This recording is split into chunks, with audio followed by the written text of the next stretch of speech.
இந்த வேர்ல்டுலயே ஃபால்ஸ் போய் நேரா பீச்ல கலக்கிற ஒரு சீனை பார்க்கலாம் அப்படின்னு இப்ப கோவால இருக்க ஒரு இடத்துக்கு நாங்க வந்திருக்கோம். Few moments later. என்னத்துக்கு இப்படி முடிச்சிட்டு நின்னுட்டு இருக்கீங்க? வாட்டர் ஃபால் இருக்கிறதுக்கான அறிகுறியே தெரியல. பையா வாட்டர் ஃபால்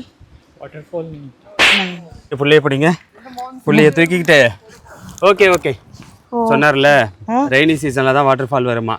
இன்ஸ்டாகிராம்ல எதையாவது பார்த்துட்டு இப்படி தொப்பையை தள்ளிக்கிட்டு அங்க பாரு எவ்வளோ தூரம், இங்க பாருங்க எவ்வளோ தூரம் நடக்க விட்டு. நல்ல வேலை இன்னும் கீழே போனோம், பாதிலேயே கேட்டு இந்த தெரிஞ்சுக்கிட்டோம். மாதிரி தென்னை மரத்துக்கு நடுவில் ஒரு அழகான பீச் உனக்கு காமிச்சிருக்கேன் பாரு. அதை கோவா ஃபுல்லா தென்னை மரத்துக்கு நடுவில் தான் பீச் இருக்கும். இதெல்லாம் புலிகிட்டு தெரியுறீங்க. டேய் நீ எதுக்குடா வந்த? டேய் அவனை கூப்பிடுறா. டேய் அவதான் கூப்பிடுறா லூசு. நீ எங்கடா வந்த? வாட்டர் ஃபால் பார்க்க வந்தோம். உனக்கு அறிவு இந்த பெருசா வளர்ந்துருக்கல்ல, இவளை நம்பி இன்ஸ்டாகிராம்ல பார்த்து எதையும் போக கூடாதுன்னு சொல்லியிருக்கேன்ல நானு. வாட்டர் ஃபால் பார்க்க வந்தோம். வாட்டர் ஃபால் என் வாயில தான் இப்போ வாட்டர் ஃபால் வர பாரு.